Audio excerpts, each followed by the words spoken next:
Hello, everybody, and thank you all for joining us. We are here on Freedom at 4, and I am extremely honored to have my brother, someone who's playing and writing and spirit, who I've admired for a very long time. Happy to see Brother Donald, Big Chief Donald Harrison, here with us, man. How you doing today? I'm doing great. It's good to see you. As you know, you're one of my favorite cats on the scene. What you play and your brotherly friendship is incredible. So it's always good to be with you. Man, likewise, man. And so we're going to jump right into this set of music. You know, if you know Donald Harrison's music, you know that he has tastes that are far-reaching, and he uses so many different elements and masterfully combines them in his music. And so I knew that he was going to get a set together for us that was going to be incredible. So we're going to jump right into it. The first thing that he has is a recording of Oleo from the record Real Life Stories. Tell us a little something about this. You know, I love Charlie Parker and of course Sonny Rollins. All those. Oleo was written by the great Sonny Rollins, and they're both beboppers, but Sonny changed it and went another way with thematic playing and all the great things that he could do. At first, I was going to just play closer to Charlie Parker. Mm-hmm. And then I said, no, let me do some Sonny Rollins. But then I said, no, just mix them all together and stretch it your way. So that's the way. We're still swinging, but I stretched the. When you listen to the solo, you hear that it's those principles, but they're stretched in a different way. Right, I got you. Well, we are going to check it out right now. This is Oleo, Donald Harrison from the record recording Real Life Stories.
Uh-huh.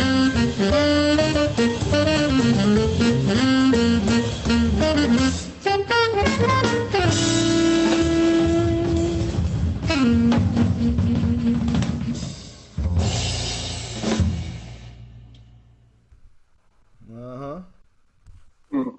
That's Oleo from Real Life Stories. Now tell us something about that session. Yeah, had great Eric Reed. I remember he was on that session. Vicente Archer, he was a young guy. John Lampkin, two guys I met, they were going to Berkeley. Then they joined me out of Berkeley. And myself on saxophone, I'd known Eric Reed since he was 18 years old. And this was a period where he came to play with me in New Orleans when he was still in high school, I think. He was always, as they used to say in Chicago, he was always a bad motor scooter. Yeah. A bad little motor scooter. So yeah, man. Then he went with Winton for a while, but he wasn't working with Winton. So I said, let me snatch up my brother see if he can make some sessions or some gigs with me. And he agreed. I did a few things with him in this period. He's one of our great talents on the scene right now. Great thinkers. And two young cats, they're doing like young cats do, trying to find their voices, and moving stuff in different ways. But if you listen close, you can hear how like changing Sonny Rollins around a little bit, and Charlie Parker as well. Right. And so my idea has always been to learn from the masters, all the guys who played with Bird and Sonny Rollins and all those guys. Take those lessons and see how we can move them to a new paradigm. Just learn as much music as possible from the masters. And when you hear it, it may sound a little different, but if you investigate it, you can see, if you have enough understanding of music, you can see how we're just doing the same thing that all the guys from the classic jazz era, they just learned from their predecessors and moved it to fit how they felt. But we're just doing the same thing our way, keeping the tradition alive. Make sure it's swinging, make sure they got some blues in there, all the things we love. That's right, man. I agree completely. And we all, it's very evident by your playing, man, that you have immersed yourself in all of those masters, in the way that you play. But something I've always liked about the way that you play, man, you're very patient when you play. You play an idea, and then you'll let that idea sit for a little while to see what the universe has to comment on it for a second before you play something else. And you've always had this thing about it, and the next thing that you play will be a continuum of the idea and the response that came from that. Like, you have this really patient thing that I've always loved about your playing. Well, one of the things Miles Davis taught us was to edit and to let other ideas come in. You got it right. Let other ideas come in. And fortunately, I was able to play with Ron Carter. Even I played with Miles and talked to him a lot about his concept. I read that he said that about editing. But Ron Carter helped me in another way, because he told me take a breath and wait for the next landscape. Yeah. Remember where you came from, but right before you come in, watch the landscape. It's like you can walk in, playing with him, you can walk from one universe to the next universe. Like, that's the way I likened it to. You gotta balance on a tightrope. So yeah, I agree. It's just a balance of, like a school of fish. They move together. When you see a school of fish, you don't see one come out and come back, and you see what's amazing about them is that they can move together. So it's sort of like, maybe it's like ESP. I don't know how you can just and I've seen some crazy stuff happen on bandstands where where I'm in the middle of a song, I start thinking of a song, and one of the other guys would say, let's play this song. A song that's not in the book. Mm-hmm. I was like, oh, I feel like trying this. And the guy said, let's do this. Something happens on the bandstand that I don't know, or when musicians play, I don't know where it comes from, but we get in tune in a mystical way. Yeah. You know, and you just gotta flow with it, man. Yeah. Just let it flow. As Luke Skywalker said, use the force. Right. Wherever you think that source comes from, you know, whether it's spiritual, from God, which I believe in, from the Buddhists, from chanting, you know, wherever that source is for you. At the end of the day, that's for me, that's where the music comes from. Right. Man, I agree. And you can hear it. You can hear it when you're playing. You know. Man, we're gonna let's keep moving on. The next thing that you sent us is a composition that you composed, performed by the Afro-Latin Jazz Orchestra, directed by Arturo, which is tell us a little something about this one. The name of this song is Quantum Leap. Some kind of way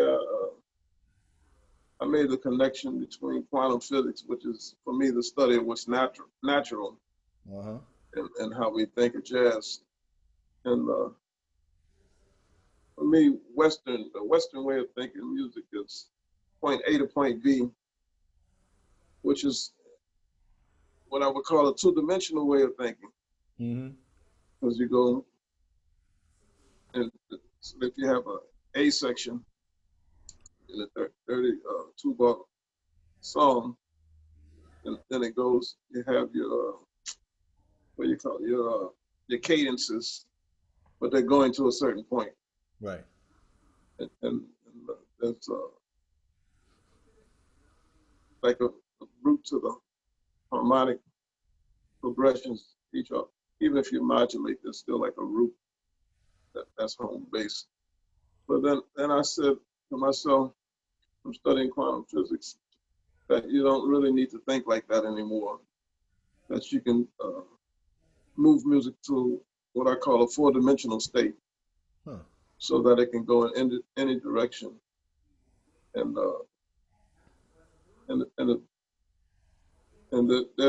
there is no base. It's just moving any direction that it wants to go to, because you have all these sounds inside of you, and you're in tune with you're already in tune with the universe. So just let the universe flow to you. So we've been working on this concept. This is the first song that I composed. And if you clap your hands on 2 and 4 of this song, you can see that the time is actually morphing, and that it's moving in ways, and we're still working on it. Time is free. Even though it's there, it's still free. Right. So just try clapping your hands on 2 and 4 silently, and you'll see what I'm saying. Everybody at home, clap on 2 and 4 on this song. That's right. I'm gonna be doing it here. We're gonna see what happens. This is Quantum Leap, performed by the Afro-Latin Jazz Orchestra under the direction of Arturo Ofadil.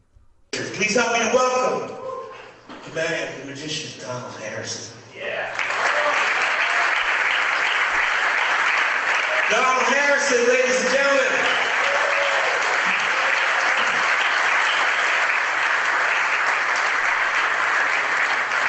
Before we continue, Don, let me say a thank you to a friend, a very special friend who came here and played 5 notes, but we love her. She's a part of our orchestra. I've got a hand for Sharon Bowen.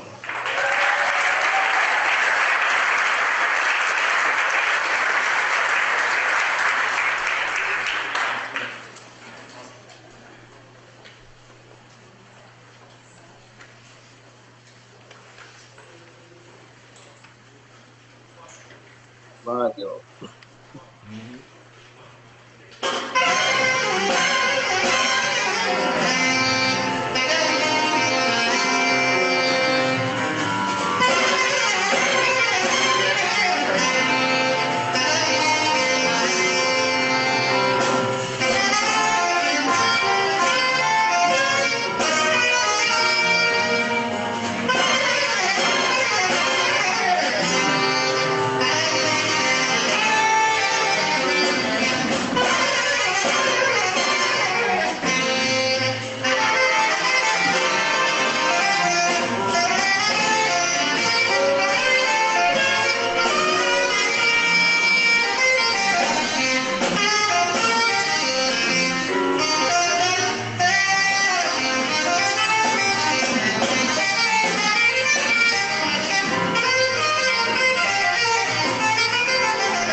Quantum Leap by Donald Harrison, performed by the Afro-Latin Jazz Orchestra under the direction of Arturo.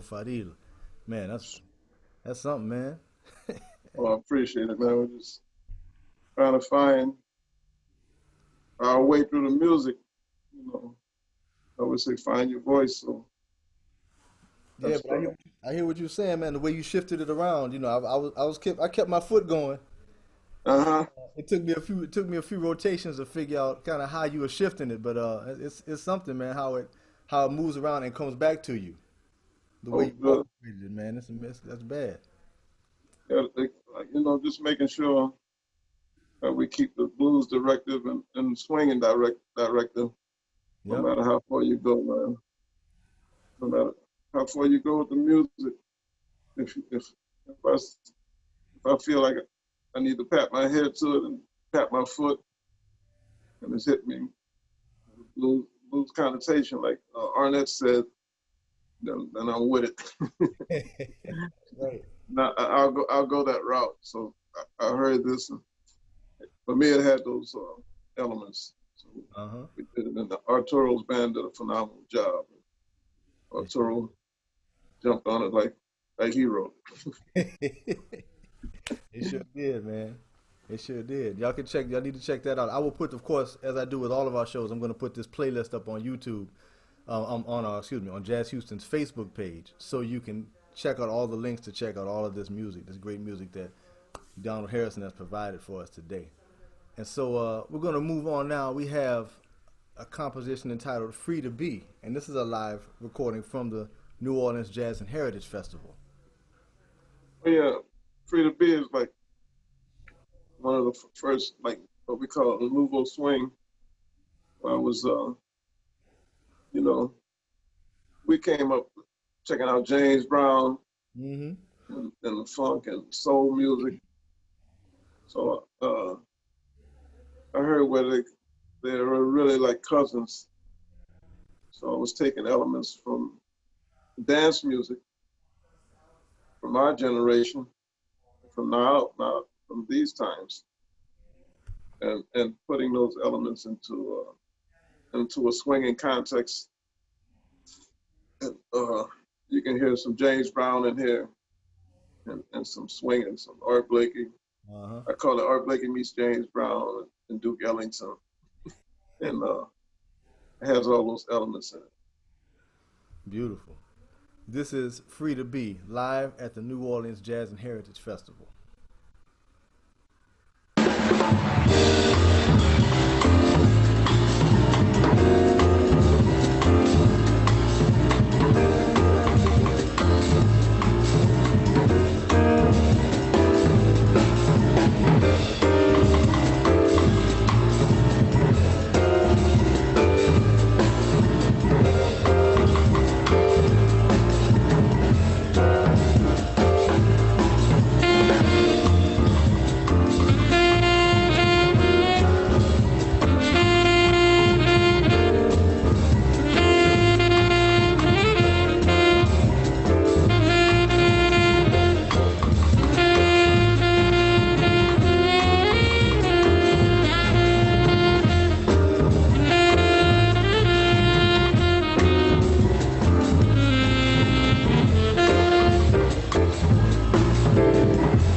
Yeah, it's all in there.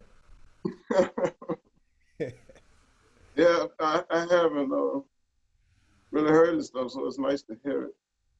Tell us who's on this performance with you.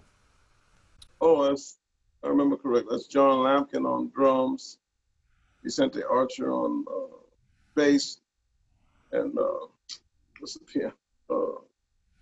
Can't think of the pianist's name. He's a lawyer now, but he was a great pianist. He's still a great pianist. Andrew Adair. Okay. He went to UNO down here in New Orleans, and that's where I met him. Yeah. Still a young group of young guys, very talented. You know, they play with everybody now, so I'm proud of them. that they. John is in Baltimore leading bands down there. You know, he plays with Benny Golson and other people. He said there, I see his name on just about everybody's records. And Andrew is still playing, but he's also doing his thing as a lawyer as well. Is he still in New Orleans? He's in D.C. now. In D.C. Okay. So I see him playing with John Lampkin down in D.C. and Baltimore as well. Well, that's good because in jazz we need lawyers that can play like that. Yeah. You know, we're one of the jobs that we're doing is always with jazz musicians. Nicholas Payton calls us Black American music, BAM musicians. We're always trying to find opportunities, trying to make it better for ourselves, so guys can make a decent living. So that's the work in progress. I hope that we get there soon, sooner than later. Maybe this pandemic that we're going through lead to a brighter day. You never know. That's always my hope. Yeah, that's how you have to look at it. This whole thing is a step in some process that's going to lead us somewhere else. Right. Hope is greater than it was before. We just maybe can't see it yet. And man, you just listening to the sounds of that recording makes you miss that environment. Oh, the Jazz Fest, yeah. Jazz Fest, hearing just playing, hearing people cheer for you. Realize they're not 6 feet apart. They're right next to each other up there digging the music. Man, you hardly even conceive of that now. We've been dealing with this so long. It's good to hear. Yeah, I mean, that's such a beautiful thing to play with people, and it's like everybody becomes one entity when you're playing. You know, everybody's vibing off of each other. Yep.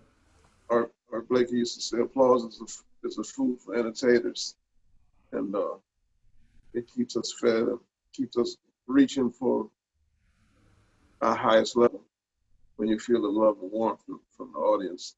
Right. And you give it back. So, and then some kind of way, it feels like even though they're not playing, they're up there playing with us, with the audience. I always feel like they're part of the bandstand. Yeah. Beautiful, man. Beautiful. So the next thing that you've sent us is a piece, is a composition. Well, I'm not sure who wrote it. It's a performance by Eddie Palmieri, and it's entitled Augustine Parish. Tell us a little something about this one. Got me? Yeah, we got you now. You were frozen for a second, but we got you now. Okay. Yeah, I was just saying that I always feel like the audience is one with the bandstand, and when they're with you, it's part of what you're feeling and what you're playing, because you actually feel them on the bandstand. And it's something that we're not able to do right now. Right. And it's something that human beings, it helps human beings to transcend to another place. That's what the music does. For the audience in the bandstand, we got to get it back. Music is so integral to humanity. That's right. That's right. I agree, man. So before we were kind of had a little glitch in technology. I started bringing you on for the next song, but I didn't mean to cut you off on your thought. But we have next up a piece by Eddie Palmieri. Oh yeah. Titled Augustine Parish. Tell us a little something about that. Well, he wrote that because that's the first African American church in New Orleans. And there was a few years I used to come out as a big chief from that church. But he wrote this song specifically for me. It has a few changes in it, but it's what he calls Afro-Caribbean music. Uh-huh. And personally, I feel like New Orleans is the most northern Afro-Caribbean city because it has all the same elements, with the carnival and music. From people of African descent still living all the way from the transition here in America, but it still goes back to those African roots, and it's an integral part of the jazz we play here. It's always been from the beginning. So Eddie wrote a song for me to explore his ideas of music, and he incorporated some of my ideas as well. He's one of the greatest arrangers and composers. We did a record called Palmas, and the arrangements on that record really helped me to learn how to write music. The way he puts just one note has a lot of meaning with it, and he knows how to put things together. That's incredible. And I suggest if you're a student of music to go listen to Palmas, just for not the music is incredible because everybody's playing great, but just for the arranging and the composition, you'll learn so much from the way he organizes things. He's one of the geniuses I was able to be around. You can hear what we do on this. And now that album that you're speaking of before we play this is called Palmas? Palmas, Palmas. That's the first record I recorded with him. Okay. I can't think of the name of this record, but this is from another recording where he had different guys come in and play. He actually had me doing a New Orleans chant on one of the songs. I can't think of the name of it. But it's also a phenomenal record. So beautiful. I suggest jazz people go check out Eddie Palmieri. Yes. He's a lot of lessons. This is Augustine Parish by Eddie Palmieri featuring Donald Harrison.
Man, okay.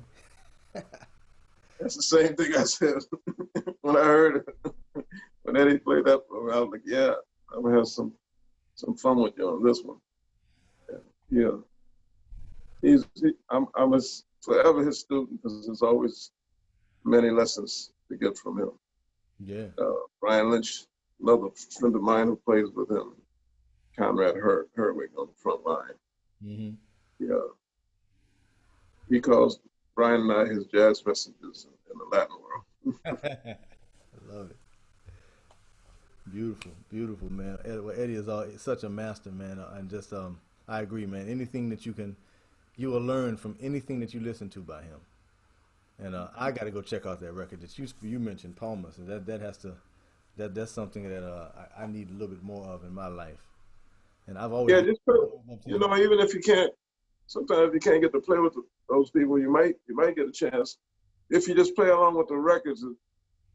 When you get that inside of you, it adds to who you are. So there's things I learned from him that I use, even if I'm swinging. Mm-hmm. That I learned from Eddie, because it's all swinging music. I got that. Yeah, that's true. But I call it African root in it, the rhythm of it, feeling of it. No matter if it's hip hop, if it's jazz, if it's Afro-Caribbean, if it's New Orleans second line, it's got that syncopation and the idea of drum choirs in it. It's still here. It's ancient music. Yeah. Beautiful. So we're moving forward on this list, and man, I should have had you, man, send me a few more, man. This list is going a little too fast for me. It's so good. We have a performance of Seven Steps to Heaven.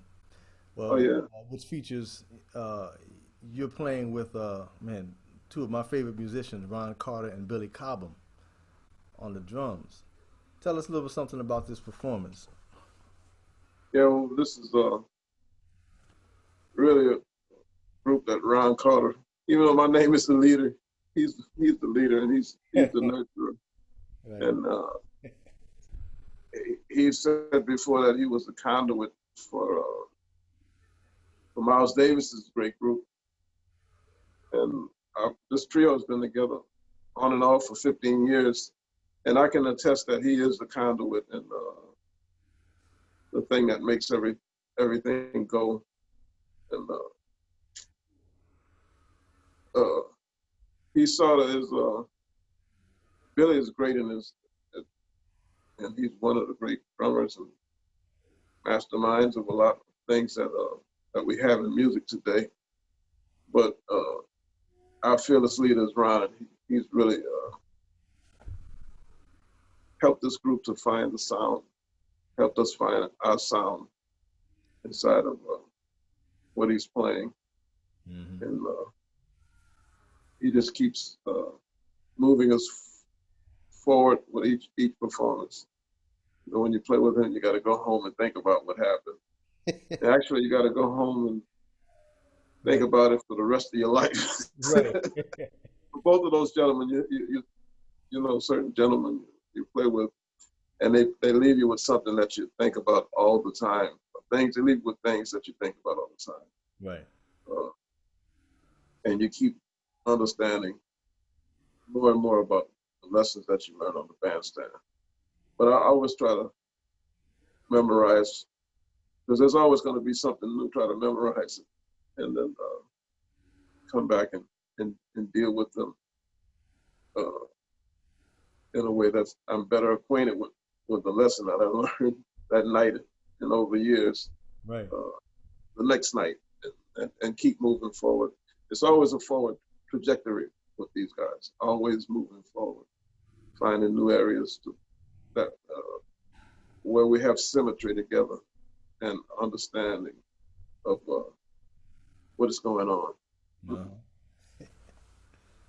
Beautiful, beautiful. Well, this is Seven Steps to Heaven. Right. Live at the Blue Note. Donald Harrison with Ron Carter and Billy Cobham.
Thank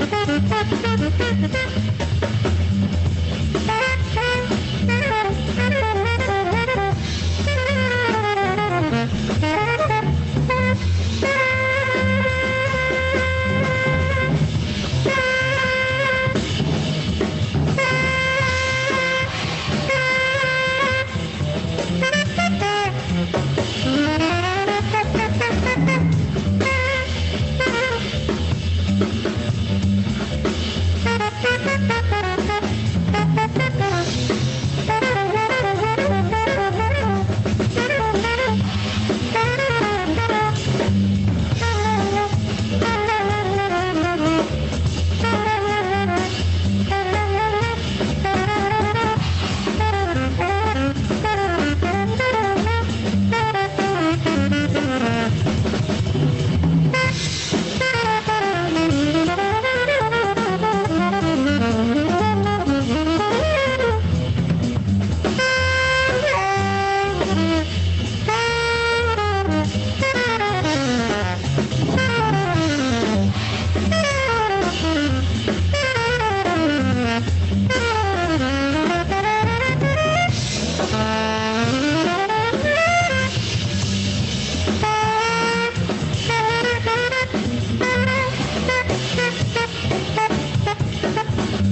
What's going on? Gotta do something.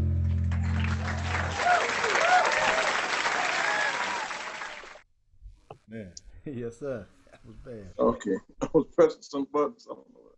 I'm back though. No, we got you. We got you, and we definitely had all of that music, man. That was bad. Okay, cool, man. Yeah, Music, y'all beautiful. right through Ron Carter and Billy Cobham. Yeah. It's lucky to be around those guys. Y'all play with a lot. You know, there's a lot of big ears going on that stage, and Oh yeah, there's a lot of information going down. Man. yeah, yeah. You have to be able to, like what we were talking about earlier, move like the school of fish with those guys. Mm-hmm. They just know so much. They just know so much. It's just every night I just shake my head at the knowledge that is being imported from the bandstand. How natural it is. Yeah, I hear you, man. I know I played with McCoy Tyner once, and I had a similar experience.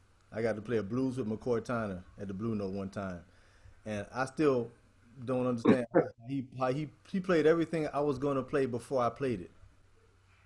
Yeah, I played with McCoy, and you know, like I said, it's about Ron Carter too, and McCoy. Like if you play with them for a while, and then you don't see them for 6 months to a year or something, and you play again, when they're like working on a sound with each musician.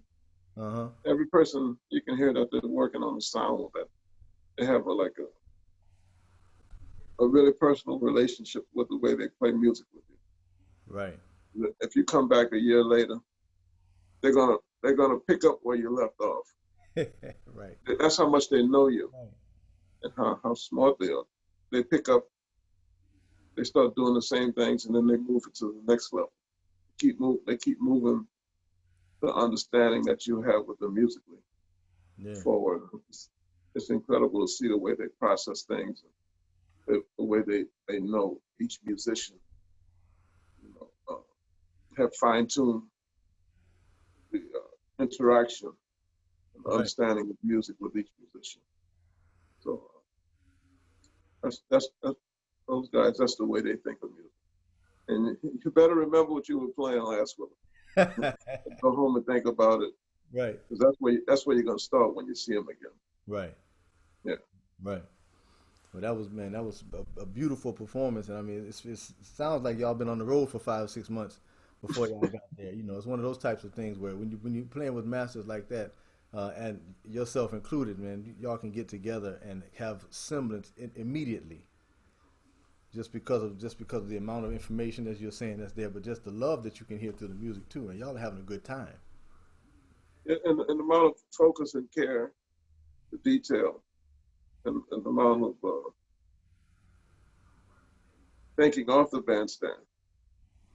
Right. About all the notes that you heard, all the situations, trying to get all those things inside of your head, and then be ready for those situations as they arise, and then the idea of taking chances and moving in directions that maybe we haven't figured out how it's going to end, and also listening to the experience that those guys have from them playing together. And Ron Carter's in the Guinness World Book of Records for being the most recorded jazz bassist. So you can imagine how much experience he has. So I think maybe 2,600 records now. Wow. Those great, you look back at playing with Cannonball, he's playing with Mike, playing with everybody. Right. And everybody you play with, as you know, it goes into your system. So just imagine having the library of people that he's played with inside of him. Right. Right. Beautiful, beautiful. Once again, that was 7 Steps to Heaven. Donald Harrison playing with Ron Carter and Billy Cobham live at the Blue Note, 2011. And so we're getting close to the end of our time here. Unfortunately, man, you've given us so much great music to listen to. I want to pick one of these last 3 that you have, because, man, all of them, I'm going to post all of them on our website, so our listeners can go back and check all of them out. Just from time constraints, I'm sorry I got to cut a couple of them short, but I definitely want to get to one of them. I want you to pick from I'm the Big Chief of Congo Square to Twerk It to Magic Touch. Which one would you like to hear? I like to leave them bopping their head. It's a song I wrote called The Magic Touch. Okay. And being open-minded leads you to different places. The reason I want to play this song, I learned a lot about sequencing and putting soul music together, hip hop, and so I can go on the computer and put a song together. Just go in the studio and cut almost any kind of songs that you hear on the radio, and what they call popular music nowadays, but I just call it music. Right. But if I hadn't I did some what they call smooth jazz records. I just call it instrumental pop records. Or you can call it whatever you want to. But I did some of those recordings in the '90s, and that led to me a song like "Free to Be." It helped me to find. So I think it's important that we be open-minded and see where it takes you. I mean, if you don't like it, that's okay. But I just want to leave you with a little pop song, and it features 2 superstars of that world, Chris Bodie and Chris Bodie on trumpet and Chuck Loeb on guitar. And I also have Frankie Beverly's drummer and his percussionist. and myself, and it's called the Magic Touch. And I also have a straight ahead version of this song, but we're gonna play the version I got on the radio right now. There we go, The Magic Touch by Donald Harrison.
The Magic Touch by Donald Harrison. Man, it's just beautiful, man. I hadn't heard that record before.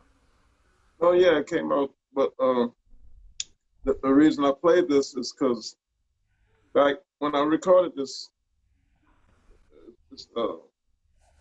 more electronic record, but I also recorded acoustic versions, swinging versions of the same song. Okay. And so now I'm going to release what I call multi-genre singles. So this is the first one, and there's this version, and there's a straight ahead version. Going to be a reggae version, a New Orleans second line version, and a bossa nova, and a trap hip hop version. All right. So it's going to show how playing all and hopefully maybe a Latin jazz version. It's going to show how you'll be able to hear how me playing up with all these different types of musicians and bands and learning from all of them. How all of that music bumps together. Right. Especially when I'm playing jazz, you know, there's Latin music and jazz up there, there's soul music and the jazz I play. There's hip hop and the jazz I play. All of those, even when you listen to a song like Quantum Leap, all that stuff is in there. And I think that's what Charlie Parker and John Coltrane and Louis Armstrong were doing. They were just taking the music that they heard around them and putting it into music that they heard. As a recording of Charlie Parker, what I call the jive talk records, you know. Hey, Bird Rooney, come and play your sax. You know, the guy's talking like that. And Bird is on the record. He's on Bird with Strings. He does Bird south of the border.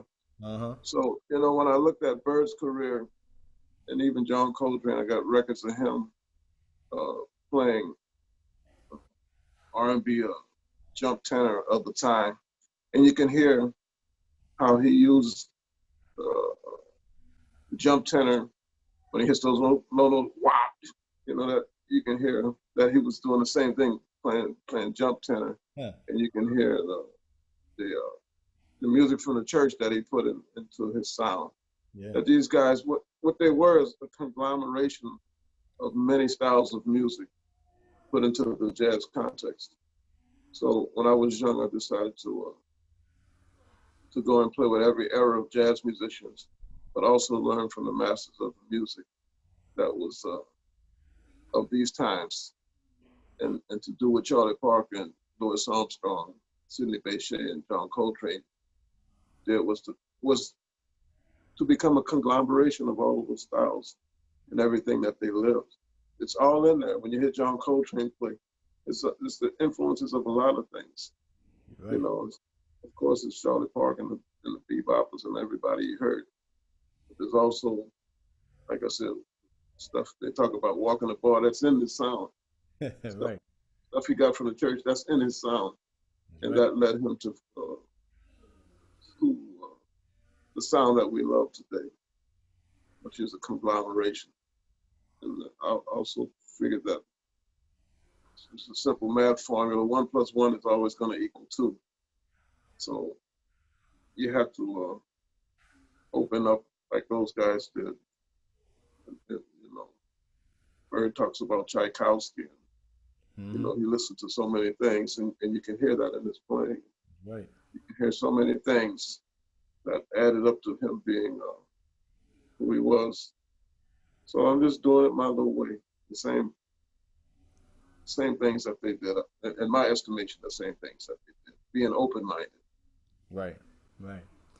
And what I love, you know, I love James Brown. I love Aretha Franklin. I don't see how me playing jazz should mean I don't love Aretha Franklin. Right. Should mean I don't love Bach. Should mean I don't love African percussion. Should mean I don't love Punjab music from India. Look at the career of the great Duke Ellington. Everything he heard, he incorporated into his sound. You know, everywhere he went, he incorporated into his sound. That's right. So I'm just a modern version of those guys. Man, well, that's beautiful.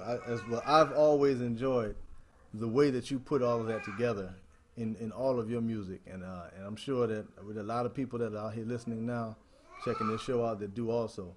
And man, just keep, man, you keep on with that, and keep masterfully putting all that together the way that you do. And I can't wait until the next time I get to hear you play. I hope we get a chance to play together sometime soon. I can't wait till the next. I love listening to you and all the things that you can do, and I'm a student of you too. Likewise, I'm a student of you also, and I want to thank you so much for being here, man, and being a part of Freedom at 4. Man, you blessed us so much with all this great music, man. Thank you so much. Thank you for having me, and continued success with this program. It's what I call needed and necessary. So that's a good thing to be. We need you, what you're doing, and thank you for inviting me to your wonderful. My pleasure. You mentioned them earlier, and I didn't use that as a segue. I'm going to use it now. Next week, next Thursday, we have the great Eric Reed joining us for Freedom at 4. So tune in next Thursday at 4 o'clock for that. Thank you again to Big Chief Donald Harrison for joining us, and we'll see everybody later. Thank you so much for joining us. Bye-bye. Thank you, and check out the song I wrote called "Keep the Faith" with Eric Reed on piano, doing his gospel thing, man. He's incredible. Oh yeah, you know how he gets into that now. Come on. Yep. Thank you. All right, my brother. Take care, brother. Peace.